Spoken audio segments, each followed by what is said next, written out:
Hello বন্ধুরা, নমস্কার। আজকে আবার একটা দারুণ স্বাদের রেসিপি নিয়ে চলে এসেছি। আশা করছি আজকের রেসিপিটা তোমাদের খুবই ভালো লাগবে। ভালো লাগলে অবশ্যই লাইক, কমেন্ট, শেয়ার করবে। আর যে সকল বন্ধুরা এখনো আমার চ্যানেলটাকে সাবস্ক্রাইব করনি, অবশ্যই সাবস্ক্রাইব করে দিদিটাকে সাপোর্ট করো আর আমারই ফ্যামিলির একজন সদস্য হয়ে যাও। তাহলে চলো দারুণ স্বাদের রেসিপিটা শুরু করা যাক। এখানে দেখতে পাচ্ছ আমি কিন্তু নাল ফুল নিয়ে নিয়েছি। অনেকে কিন্তু এটা নাল ফুলের নামে চেনে না, আমাদের এখানে কিন্তু এটা নাল ফুল নামেই সবাই কিন্তু চেনে। দেখো কত সুন্দর টাটকা, কিন্তু আমি নাল ফুলটা জল থেকে তুলে নিয়ে চলে এসেছি। অনেকে কিন্তু এটা শাপলা নামেও চেনে, কিন্তু আমাদের এখানে কিন্তু এই নাল ফুল নামেই কিন্তু আমরা এই শাপলাটাকে চিনি। আমি অনেকে শুনেছি শাপলা নামে এই নাল ফুলটাকে মানে বলতে, আমরা কিন্তু এখানে নাল ফুল নামেই কিন্তু আমরা চিনি। অনেকে এগুলো শাপলা বলে। তাহলে চলো আজকে কিন্তু শাপলা একটা দারুণ স্বাদের চপের রেসিপি বানিয়ে দেখাবো। আমরা তো শাপলাকে বা এই নাল ফুলটাকে অনেক রকমের বিভিন্ন ধরনের রান্না করে খাই, কিন্তু আজকে একটা একদম নতুন ধরনের রেসিপি বানিয়ে দেখাবো, সেটা মানে চপ বানাবো। এই নাল ফুলের চপটা কিন্তু বানানোটা অনেকটাই সোজা, খেতে কিন্তু খুবই অসাধারণ লাগে। তাহলে সবার প্রথমে কিন্তু নাল ফুলটা আমি কেটে নেব। এখান থেকে আমি কিন্তু নাল ফুল নিয়ে নিলাম। আর দেখো খুব সহজেই কিন্তু এই নাল ফুলের আঁশটা কিন্তু দেখো উঠে যায়।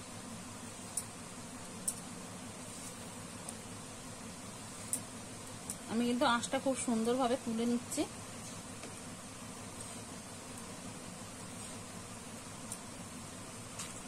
এরকম ছোট ছোট কিন্তু আমি কেটে নেব। দেখো এইভাবে কিন্তু আঁশগুলো তুলে কেটে নিতে হবে।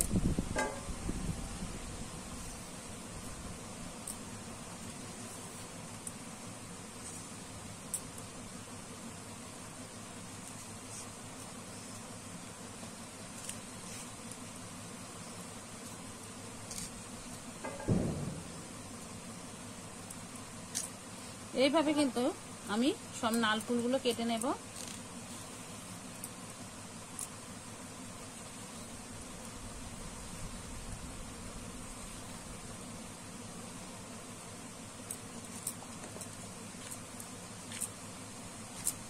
দেখে বুঝতে পারছো কতটা কচি নাল ফুলগুলো।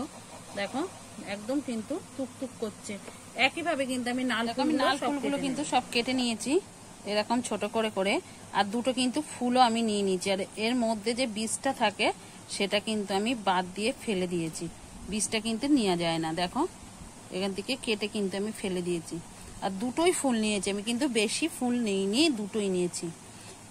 এই দেখো বাদ দিয়ে এই যে বীজটা আমি কিন্তু ফেলে দিয়েছি ভেতর দিয়ে।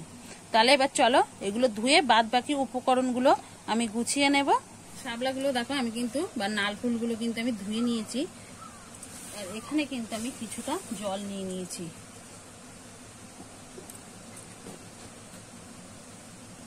জলের মধ্যে কিন্তু সামান্য একটু লবণ দিয়ে দিচ্ছি।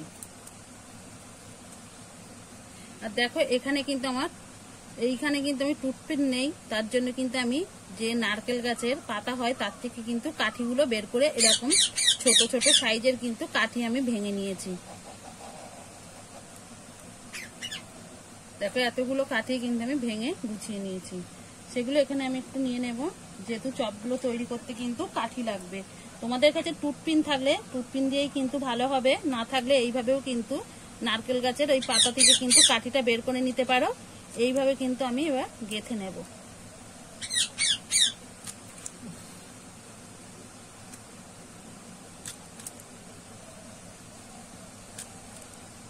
এইভাবে আমি সবগুলো গেঁথে লবণ জলে দিয়ে দেব।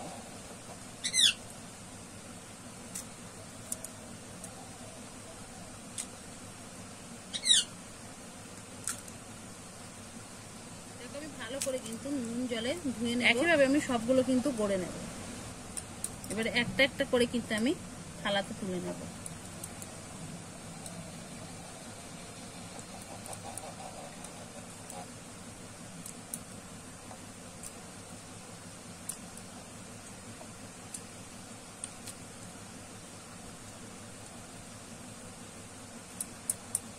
জলটা কিন্তু এইভাবে ঝাড়া মেরে নিতে হবে।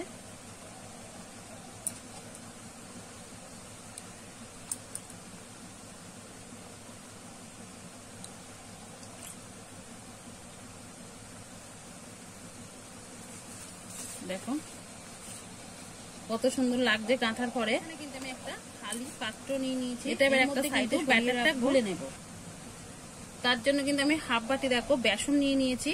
এখানে কিন্তু তোমরা একটু চালের গুঁড়োও দিতে পারো, তাহলে কিন্তু আরো মুচমুচে হবে, খেতেও ভালো লাগবে। আর এখানে দেখো আমি কি কি নিয়েছি সেটা বলে দিচ্ছি। একটু ঝাল লঙ্কার গুঁড়ো, তোমরা যে যেমন ঝালটা খেতে পছন্দ করো সেরকমই কিন্তু নিয়ে নেবে। একটু ম্যাগি মশলা দিয়েছি কালো জিরে, একটু ধনে গুঁড়ো, জিরে গুঁড়ো, আর একটু কিন্তু হলুদ। এগুলো কিন্তু আমি সব একসঙ্গে দিয়ে দেব।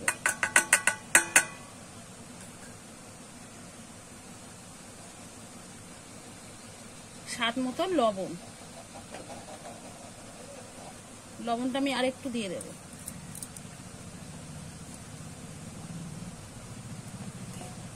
এবারে কিন্তু আমি সবকিছু উপকরণগুলো একটু আগে মিশিয়ে নেব। এবারে অল্প অল্প জল দিয়ে কিন্তু একটা থকথকে ব্যাটার তৈরি করে নেব।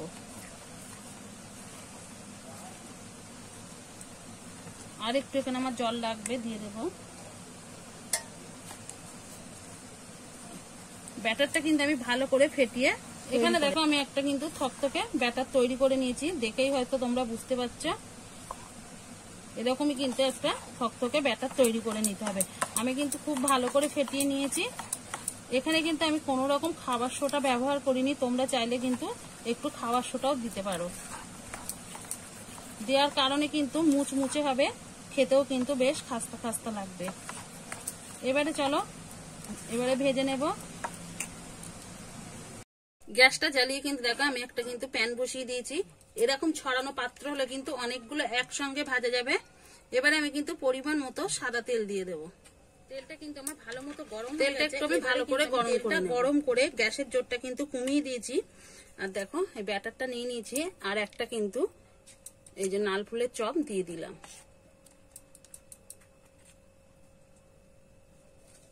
এইভাবেই কিন্তু আমি তেলের মধ্যে ছেড়ে দেবো।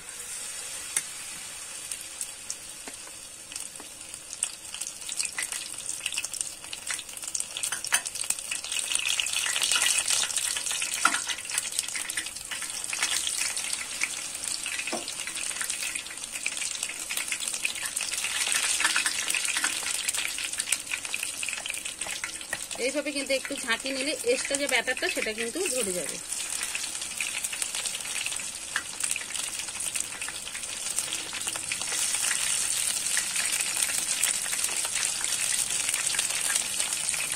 এখানে আমি 4টে দিলাম, আর দেব না, একটু হতে দেব। দেখো কি সুন্দর কিন্তু তেলের মধ্যে ভেসে উঠেছে। এবারে কিন্তু আমি উল্টে দেব।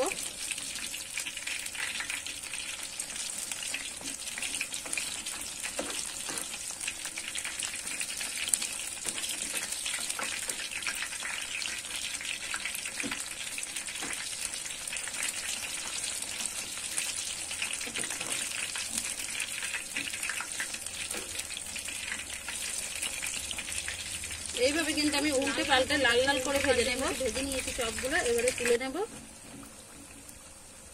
তেলটা আমি ভালো করে ঝরিয়ে একটা পাত্রে কিন্তু আমি নিয়ে নিচ্ছি।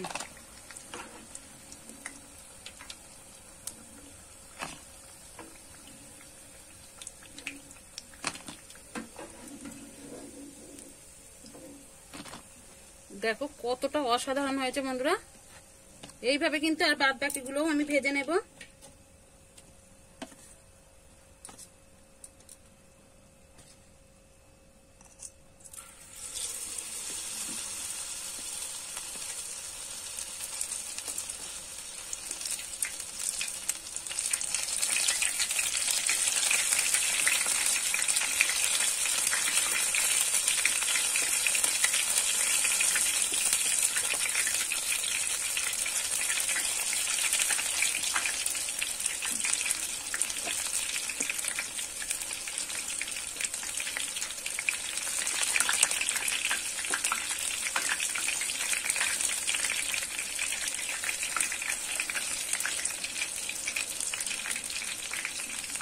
এবারে দেখো ফুলগুলোও কিন্তু আমি একইভাবে ব্যাটারে চুবিয়ে কিন্তু ফুলগুলোও দিয়ে দেব।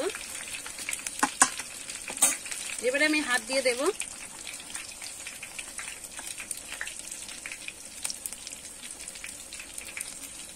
ভালো করে কিন্তু আমি ব্যাটারটা মাখিয়ে নিয়েছি।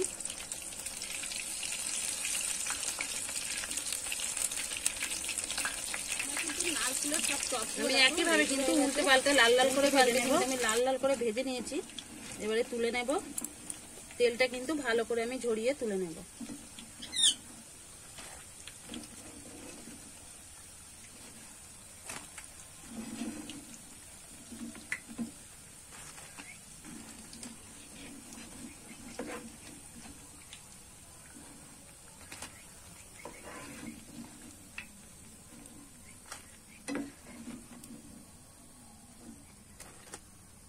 দেখো আমার কিন্তু সব নাল ফুলের চপগুলো রেডি হয়ে গেছে। দেখতে বন্ধুরা কতটা অসাধারণ হয়েছে।